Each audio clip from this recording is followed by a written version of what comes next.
University के कुछ छात्र लेख के प्रति बड़ी प्रीति रखते थे। लेख में ऐसे निपुण कई लोग आपस में आए और उन्होंने क्लब निर्माण किया और उसका नाम दिया स्ट्रैंगलर। अंग्रेज़ी में इसका हिंदी में अनुवाद ये है कि एक दूसरे का गला घोटना।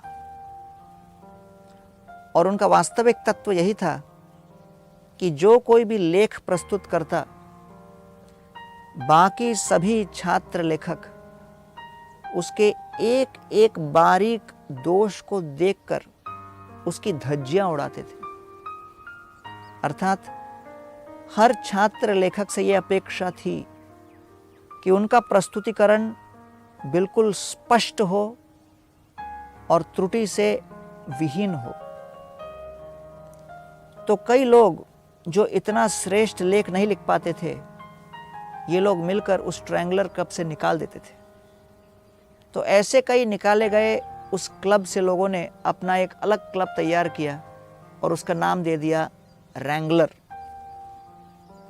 और उसमें उनका मूल भाव ये था कि स्ट्रैंगलर क्लब की भांति हम एक दूसरे के लेख को इतनी बारीकी से आलोचना नहीं करेंगे, उसको अस्त व्यस्त नहीं करेंगे, नष्ट नहीं करेंगे, लेकिन हम लोग बड़े बारीकी से एक दूसरे के लेख के अंदर सद्गुणों को और आगे बढ़ाएंगे, सद्गुणों को देखकर उसकी स्तुति करेंगे।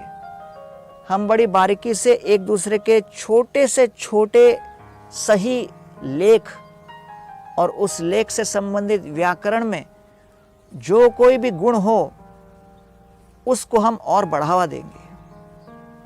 इस प्रकार रैंगलर क्लब के लोग भले इतने प्रतिष्ठित और निपुण लेखक नहीं थे, लेकिन एक दूसरे के प्रति सद्भावना और एक दूसरे के प्रति सम्मान और हौसला बढ़ाने का ध्यान रखते हुए आदान प्रदान कर रहे थे। कॉलेज से सब पास आउट हुए।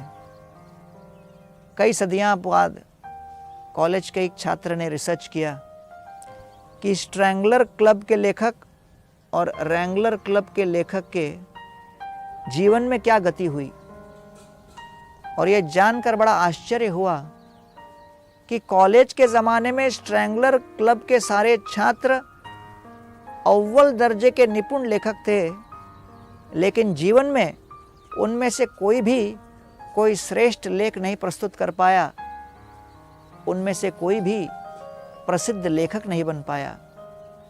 और रैंगलर क्लब के जितने छात्र थे, वो भले स्टूडेंट जमाने में कोई बहुत बड़े लेखक नहीं थे, इतना उनके अंदर कला नहीं थी, लेकिन एक दूसरे के प्रति सम्मान और सद्भावना रखने के परिणाम स्वरूप भविष्य में चलकर वो पुरस्कृत लेखक बने, सम्मानित लेखक बने, प्रतिष्ठित लेखक बने, विश्व प्रसिद्ध लेखक बने।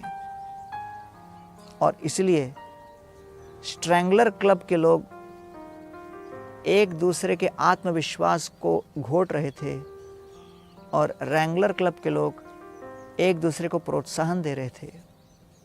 आइए हम अपने आदान प्रदान से एक दूसरे का गला न घोटें, अपितु एक दूसरे के प्रति सम्मान और सद्भावना की भावना व्यक्त करते हुए हम उत्साह और आत्मविश्वास का वर्धन करें, जिससे श्रेष्ठ से श्रेष्ठ योगदान हम समाज के सामने प्रस्तुत कर सकें।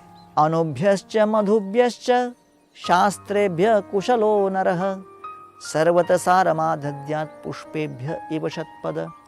जैसे मधुमक्खी भ्रमण करते हुए हर पुष्प से कुछ रस लेकर उससे मधु तैयार करती है, उसी प्रकार बुद्धिमान व्यक्ति दूसरों के दोष न देखते हुए उनके सद्गुणों को स्वीकार करके उन सद्गुणों से विशेष रूप से योगदान प्रदान करते हैं।